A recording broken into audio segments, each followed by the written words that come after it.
Magandang hapon mga kapolitiko, oras na naman para pag-usapan ang mga kaganapan sa malawak na mundo ng politika. Araw ng Huwebes, January 9, 2025. Ako si Rocky Ignacio. Magandang hapon, Pilipinas. Ako naman si Buddy Oberas. Narito na muna ang ating mga mainit na kwentong politiko. Latest survey, oks daw ang masa sa impeachment ni Vice President Sara Duterte.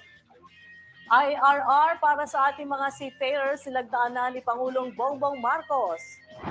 Paayuda sa gitna ng kampanya sa 2025 midterm elections, approve sa COMELEC. At sa kwentong politiko sa rehiyon, mag-amang dating Vice President Jojomar Binay at Junjun Binay lusot na sa issue ng overpriced construction ng isang school building. Cebu City Mayor Alvin Garcia tutok na sa mga last step preparations para sa nalalapit na sinulog ngayong taon.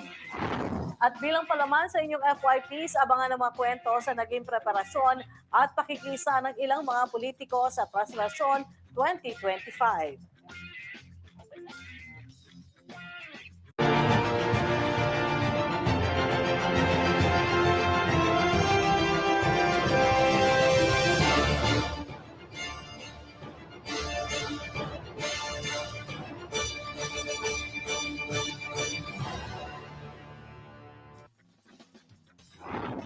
Sa detalye ng mga balita, sa patuloy na pagtunog ng posibilidad na pagkasa sa mga impeachment cases ni Vice President Sara Duterte, lumalabas umano na pabor ang karamihan sa mga Pilipino na tuluyang bumaba sa pwesto ang kasalukuyang bise, habang nagsisipag namang manawagan pa rin ang ilang mga grupo na magkaroon na nga ng pag-usad sa mga impeachment complaints ni VP Sara.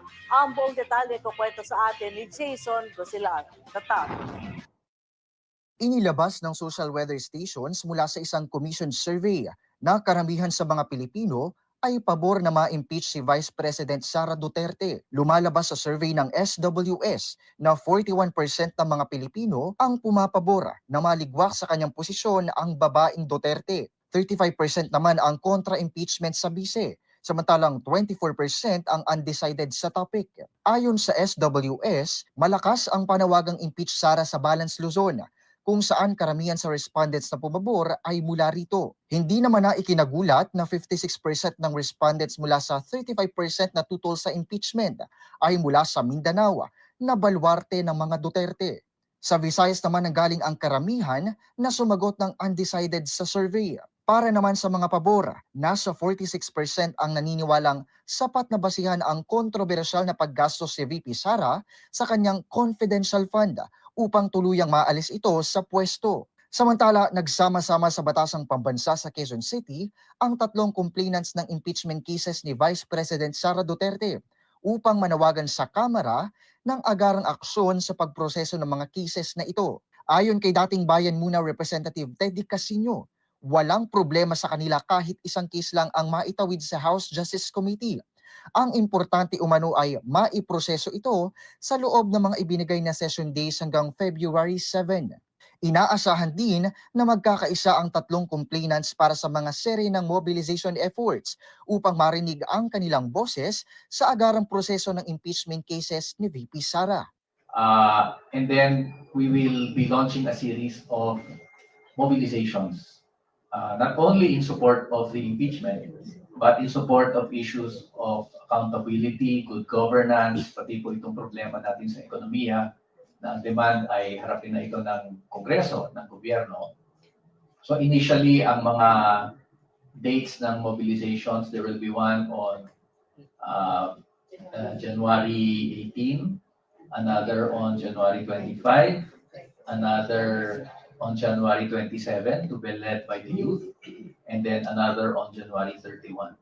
So this will be a series of mobilizations at iniisip po natin na ito ay mag-snowball, magpaabot ng malakas na mensahe sa mga miyembro ng Kongreso na aksyonan na ang impeachment complaint. At gusto ko namin before February 7, makarating na ito ng Senado para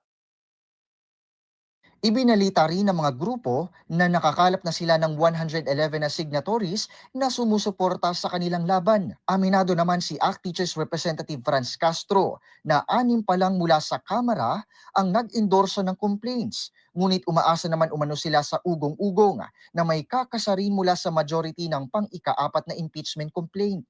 Wala namang problema sa kanila ang pinaplanong kilos protesta ng Iglesia ni Cristo. Ngunit ang hiling nila, maging klaro sana ang motibo ng gagawin na umano'y peace rally.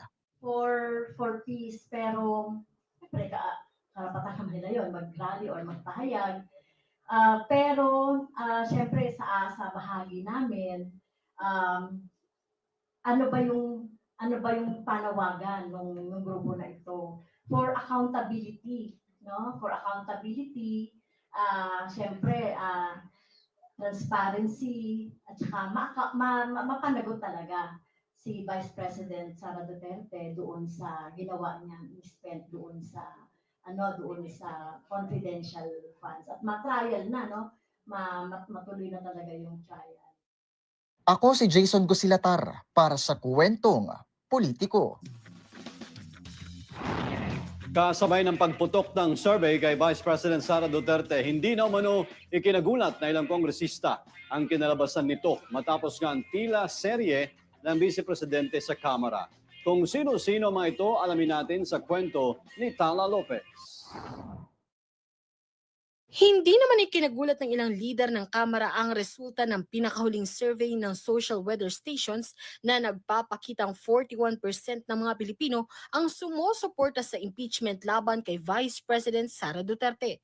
Ayon kina House Assistant Majority Leader at Zambales 1st District Representative Jay Conghun at Deputy Majority Leader at La Union 1st District Representative Paulo Ortega V, ang resulta ng survey ay refleksyon ng galit ng publiko ukol sa umano'y maling paggamit ng 612.5 million pesos na confidential funds ng Office of the Vice President at Department of Education. Sinabi ni Konghu na ang mga pagdinig sa Kongreso ay naglantad ng umano'y matibay na ebidensya laban kay Duterte, kabilang ang mga peking benepisyaryo tulad din na Mary Grace Piatos at libo-libong kahina-hinalang transaksyon kaugnay ng confidential funds. Binanggit naman ni Ortega na ang mga reklamo ay hindi batay sa politika, kundi sa matibay na ebidensya ng mga kabiguan sa pamamahala. Ayon kay Conghun, inaasahan ng publiko na gampanan ng Kongreso ang tungkulin nito sa pagpapatupad ng impeachment process ng may integridad. Dagdag pa ni Ortega, ipinapakita ng Blue Ribbon Committee ang malinaw na pattern ng panlilinlang at pang-aabuso sa kapangyarihan. Habang patuloy ang deliberasyon ng impeachment complaints sa Kamara at tumitindi ang panawagan ng publiko para sa pananagutan, sinabi ni Conghun na nahaharap si Duterte sa pinakamalaking hamon sa kanyang karera sa politika. Pagdiin pa ng kongresista, walang sinuman ang nakakahigit sa batas, maski pa ang Vice Presidente. Ako, si Tala Lopez para sa Kwentong Politiko. Sa iba pang balita, sinaksihan ni Pangulong Ferdinand Marcos Jr. ang seremonya sa paglagda sa Implementing Rules and Regulations ng Magna Carta of Filipino Seafarers sa Malacanang. Sinabi ng Pangulo sa kanyang talumpati na sa pamamagitan ng paglagda sa IRR ng nabanggit na batas ay masisiguro na ang pagtiyak sa kapakanan ng mga seafarer. Sa pamamagitan nito, ayon sa Pangulo, ay magagarantiya ang patas na medical treatment at access sa libreng legal representation ng mga Pilipinong marino na magkakasakit, pinsala o legal na mga hamon kasabay ng pagtiyak ng buong suporta at proteksyon mula sa gobyerno. Ang hakbang na ito ay hindi lamang nagbubukas ng pagkakataon sa industriya. Ito rin ay sumasalamin sa ating dedikasyon sa mas progresibo at mas pantay na patakaran sa industriya ng maritime. It also envisions a well-prepared and competitive maritime workforce. By enhancing access to advanced training and requiring maritime education institutions to adopt cutting-edge facilities, we are equipping our seafarers and cadets to compete in the global arena. Kabilang sa mga nakapaloob sa IRR ay ang pagtatatag ng one-stop shop center para sa mga seafarer upang maging simple at maalis ang mga balakid sa transaksyon ng mga marino. Para naman sa mga kababaihan sa maritime industry, sinabi ng Pangulo na ang IRR ang magiging sandigan sa kanilang karapatan laban sa diskriminasyon at pananakot. Kasabay nito, inatasan ni Pangulong Marcos Jr. ang Department of Transportation, Marina, Department of Labor and Employment, Department of Migrant Workers at iba pang ahensya na tiyaking mailabas kaagad ang mga natitira pang panuntunan para sa implementasyon ng IRR ng Magna Carta of Filipino Seafarers at mahigpit na i-monitor ang pagsunod ng lahat ng stakeholders at alalayan ng mga seafarer upang magamit ng husto ang mga benepisyong dapat nilang matanggap. Hinirang naman ni Pangulong Ferdinand Marcos Jr. si Associate Justice Geraldine Faith Econg bilang bagong presiding judge ng Sandigan Bayan. Ang appointment ni Econg ay pinirmahan ng Pangulo nitong Martes, January 7.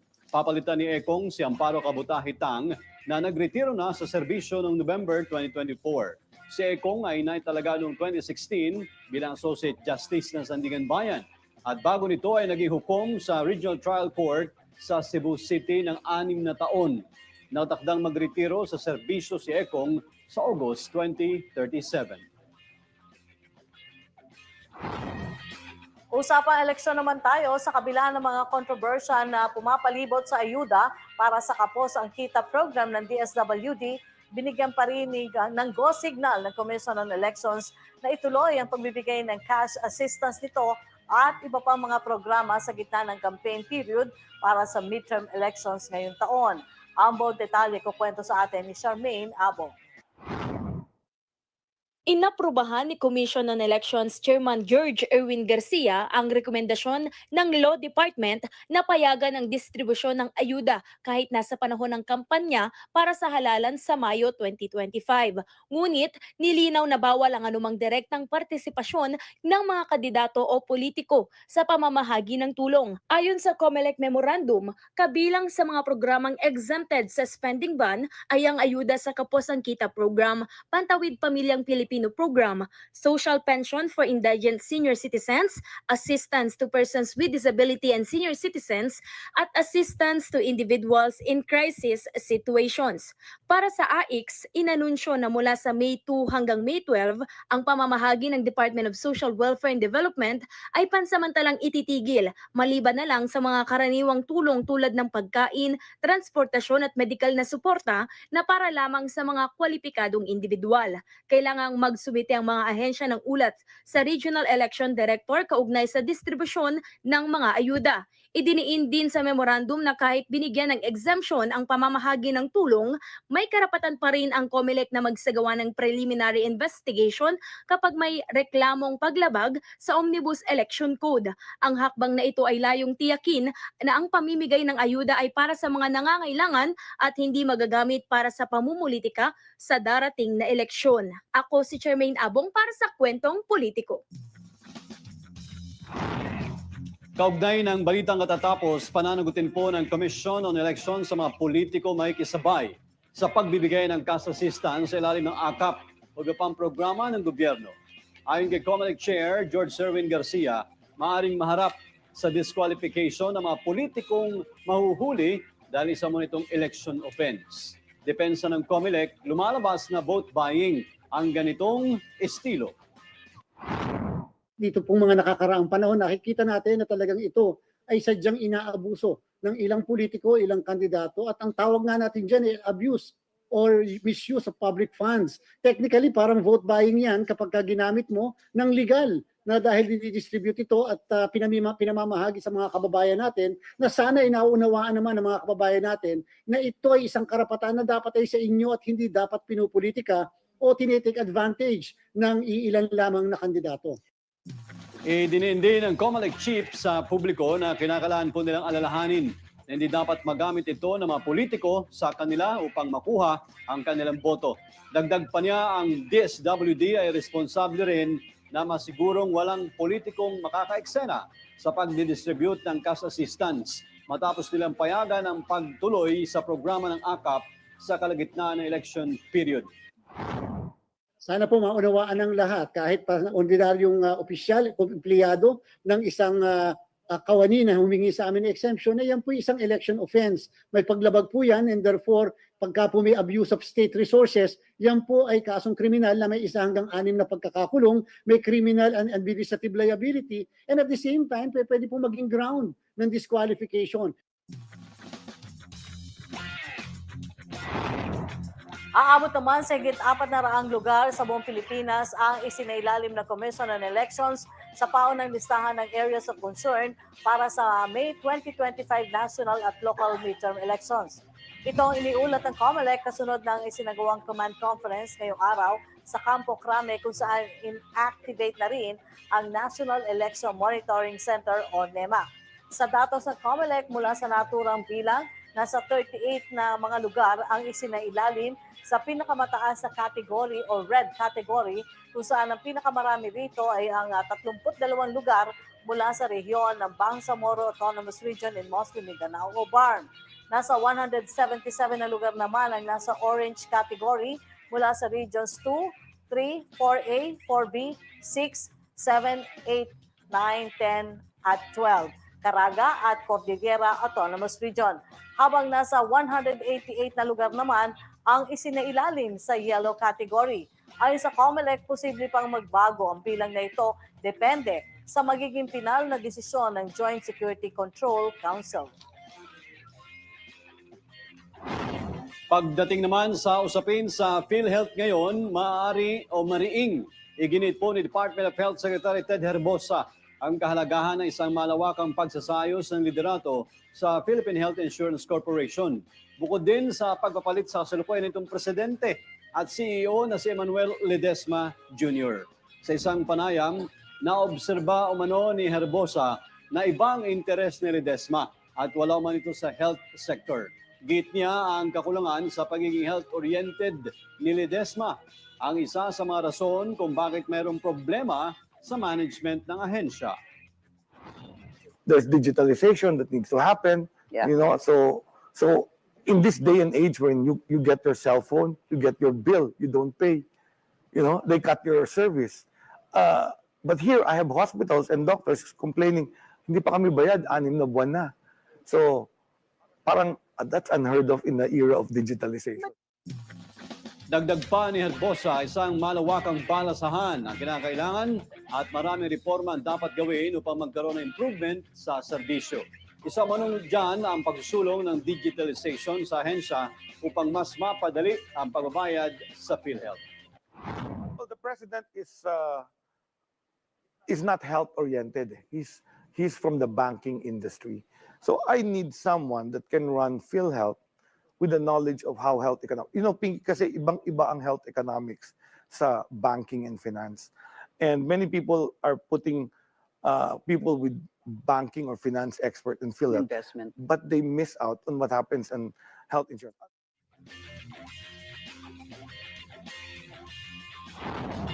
Sa kabila ng desisyon ng pamahalaang Marcos na i-zero subsidy ang Philippine Health Insurance o PhilHealth, pinupuntirya sa huli na paabutin sa 60% hanggang 70% ang PhilHealth coverage sa pagpapa-ospital ng mga miyembro nito.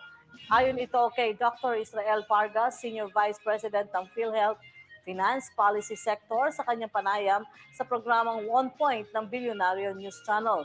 Ang PhilHealth umano ay nabubugbog ngayon ng batikos at bashing matapos mabunyag sa publiko ang daang-daang bilyon nitong idle o untapped fund, habang napakaliit ng benepisyong ibinibigay sa mga miyembro ng ospital at sa reklamo ng mga ospital na napakatagal na pagbabayad sa kanila ng PhilHealth na nagre-resulta ng patong-patong na backlog sa collectibles mula sa naturang ahensya. Bunga nito'y lumakas ang panawagan ng pagbibitiw ng mga kasalukuyang opisyal ng PhilHealth dahil sa manoy mismanagement at kabiguan mapagsilbihan ng tama at naaayon sa batas ang taong bayan. Pero ayon kay Pargas, unti-unti na nilang isinasaayos ang mga isyong ito. Kagaya noong 2024 kung saan 2 beses silang nagtaas ng case rate upang ma-achieve ang isa sa mga target na mapaliit ang out-of-pocket na bayarin ng nao-ospital na miyembro. Well, again, as stated by our President, Emmanuel Ledesma, and of course, also echoed by the President PBBM, we have enough funds to sustain our operations and continue paying our benefits for 2025. And in fact, we are actually improving and aggressively expanding our benefits. Before the year ended, we came out with other 6 new packages that will actually be implemented this year for 2025 also. Okay, since you talked about these packages or this, what do you call it, Dr. Pargas? Are they benefits or case rates? What exactly are they called? Well, they are actually benefits, and one of the benefits actually that we have improved or expanded is our case rate packages. It is actually the way we pay our benefits to our members. For example, the pneumonia package, for example, is the high-risk pneumonia. We increased it from previous of 32,000 cases. Samantala, wala namang maibigay na diretsong sagot si Pargas kung bakit inabot ng 10 at 11 taon bago na itaas ang case rate. Well, yes. Well, actually, admittedly, we were not able to increase our case rates in 2013 to 2023 for that matter because of some priorities. But of course, we cannot at the end make amends with this. And of course, that's why in 2023, we started aggressively increasing our benefits.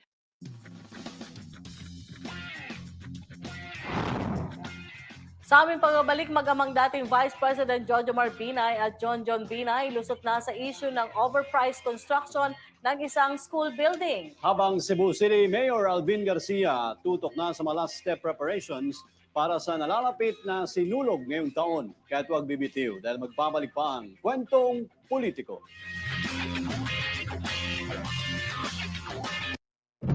Tumutok, makinig at makiisa sa Abante News and Current Affairs. Abante Radyo, Traslasyon del Nazareno 2025 Special Coverage. Ihahatid namin ang komprehensibong mga balita sa pista ng mahal na itim na Nazareno mula sa Quirino Grandstand hanggang sa pagpasok sa Quiapo Church. Traslasyon del Nazareno 2025 Special Coverage dito sa 1494 DWAR Abante Radyo, Abante sa balita at serbisyo.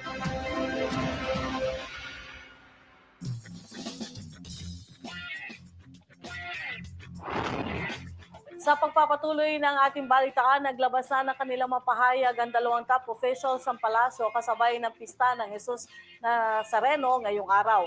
Alamin natin yan sa kwento ni Carlo Villaseñor.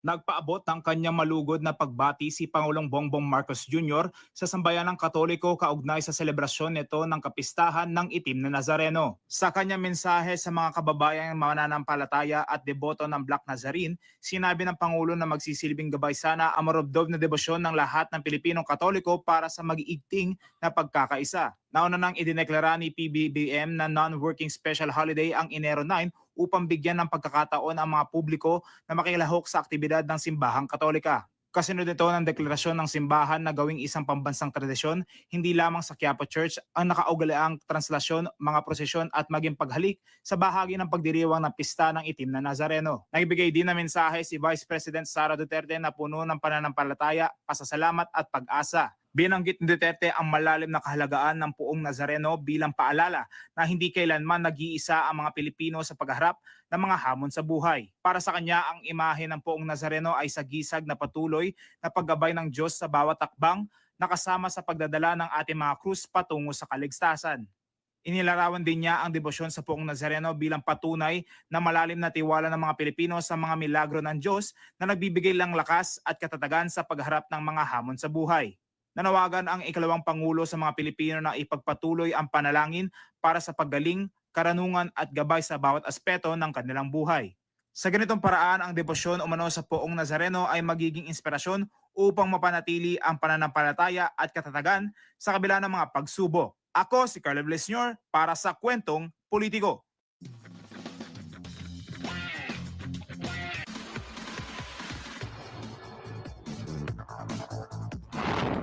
At para naman sa ating mga kwentong politiko sa reyon, sa National Capital Region, ilang taon matapos masangkot sa kasong katiwalian, tila malaking tinik ang mabubunot sa mag-amang dating Vice President Jojomar Binay, dating Makati Mayor Junjun Binay. Matapos mapawalan sala ng Sandigan Bayan Special 5th Division ang mga Binay sa overpriced na Makati Science High School building. Matatandaan na nasa higit 1.3 billion pesos ang inilaang pondo para sa construction ng nasabing proyekto. Sa 86 na pahinang resolusyon na ipinalabas noong December 13, sinabi ng korte na kulang ang ebidensya ng prosecution upang patunayan ang mga kasong falsification of public documents at paglabag sa Anti-Graft and Corrupt Practices Act. Ayon sa Sandigan Bayan, nabigo ang prosecution na patunayan ng mga aligasyon na sabwatan sa pagdinig ng bidding para sa proyekto. Dahil dito, ibinasura ng korte ang kaso at ibinalik ang piyansa ng mga akusado habang inalis na rin ang kanilang mga hold departure order. Sa Central Visayas, ibinahagi ni Cebu City Mayor Raymond Alvin Garcia na mahigit 3,000 kapulisan ay tinilaga para po sa seguridad ng kanilang piyesta o Sinulog 2025. Mahigit 1,000 officers din ang itinilaga ng Philippine National Police o PNP kasama ang mahigit 100 pa mula sa Bureau of Fire Protection. Mayroon ding 200 magbabantay mula sa Philippine Navy, 100 naman ang galing sa Philippine Army at may 50 mula sa Philippine Coast Guard. Ipapakita ng lungsod ang yaman ng kultura nito at magkakaroon ng prosesyon sa January 18 kasabay ng pagpapatupad ng liquor ban. Tawirin naman natin ang Bicol Region. Inanunsyo ni Camarines Sur Representative Luis Raymond El Rey Villafuerte na malapit ang matapos ang bridge project sa Limbanan. Ayon kay Villafuerte, marami nang nangakong ipagawa ito, isinakatuparan nila ito at ngayon nangyari na. Maliban dito ay konkreto na rin ang mga dating hanging bridge at makakadaan na ang hindi lang ang mga tao kundi maging ang mga truck at sasakyan. Dagdag pa ni Villafuerte, ikinakasa rin nila ang malalaking proyekto para sa maliliit na barangay.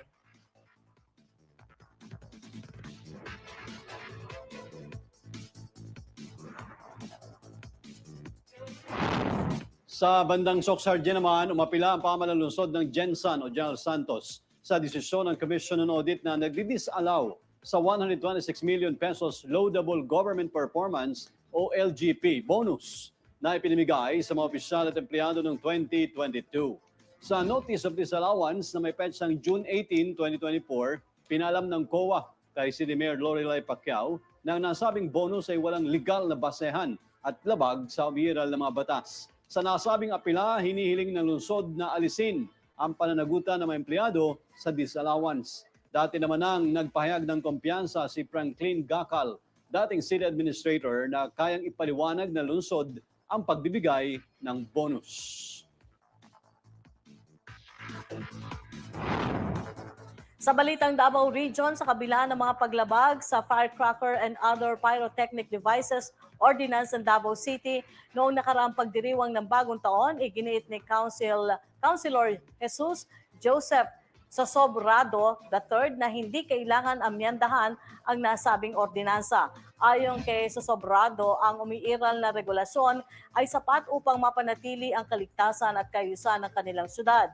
Nilinaw din niya na hindi ganap na pinagbabawal dahil pinapayagan ang paggamit ng fireworks sa mga kontroladong lugar basta may pahintulot mula sa pamahalaang lungsod.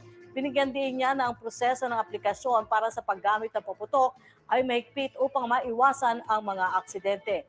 Dagdag pa rito, pinuri ni Sobrado ang mga benepisyo ng firecracker ban, kabilang ang malaking pagbaba ng bilang ng mga nasugatan tuwing holiday season, pati na rin ang pagbawas sa polusyon sa hangin, ingay at basura.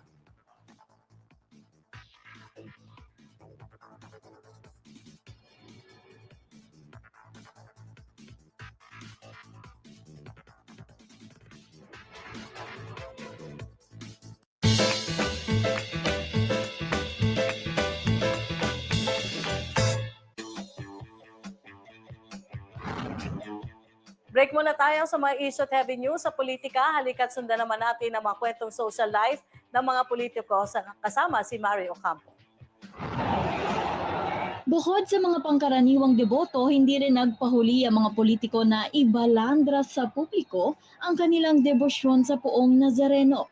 Ngayong ginugunita nga ng mga Katolikong Pilipino ang kapistahan nito ngayong araw. Una na rito si Pangulong Bongbong Marcos na ipinabatid ang kanyang pakikiisa sa nasabing tradisyon.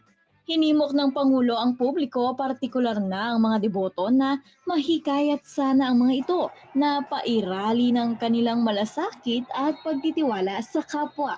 Ilan naman sa mga politiko na naki-Viva Nazareno ay sina Senator Francis Tolentino na hulikam na nakipila sa Quirino Grandstand para sa nakasanayang pahalik bago ang mismong araw ng prosesyon.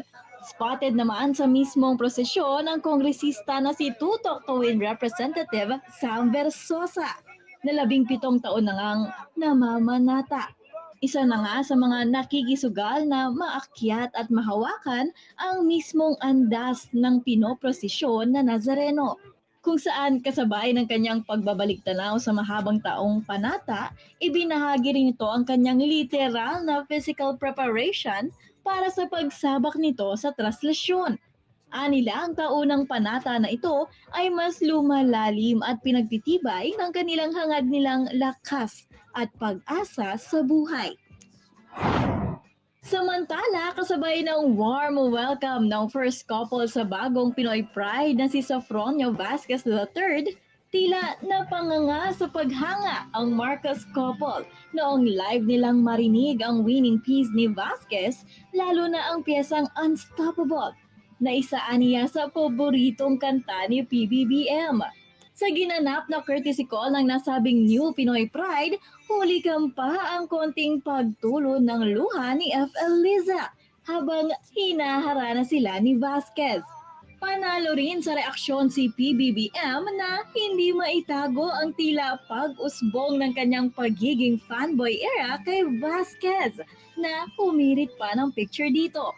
Binuking rin ni FL Liza ang tila naging exciting point ni PBBM noong mapanood nito ang naging performance ni Vasquez dahil nga sa backup band nito during his final performance. Saka daw makapaniwala, yung backing band mo si Sting. Opo. He's more excited about Sting. Idol ko yun. Speaking of emosyon, tila samot-saring emosyon o reaksyon ang dumagsa sa Malabasura Queen post ni dating Assistant Secretary at ngayon kandidatong konsehal sa Maynila na si Mocha Usod. Dahil bagamat namamayagpag ang issue ng basura sa Maynila dahil sa ilang hindi pagkakaunawaan ng local government at kanilang service provider, literal na umawra sa tabi ng tambak na basura sa Gedli si Uson, na may caption pang Good Morning Maynila. Tila ba modelo ito sa kanyang standing with one leg camera pose. Bagamat patok sa laughing, like at heart reaction ng nasabing post, may iilan pa rin ang tila naggalit na ika nga nila imbes magpicture, bakit hindi na lang daw ipalinis. Gayunpaman, marami ang nakisakay sa trip ni Uson na tila patama sa pamahalaan ng kasalukuyang mayor ng syudad. Matatandaan na si Uson ay isa sa mga kaalyado ni Isko na siyang mainit na makakatugali ng incumbent Yorme ng Maynila.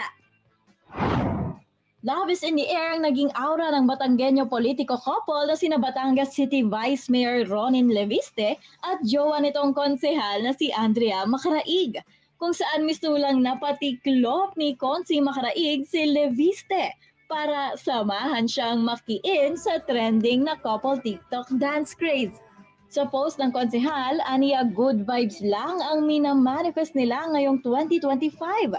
Sabay biro sa New Year, new rule na umano kaya bawal nang tumanggi si Vice Mayor Leviste.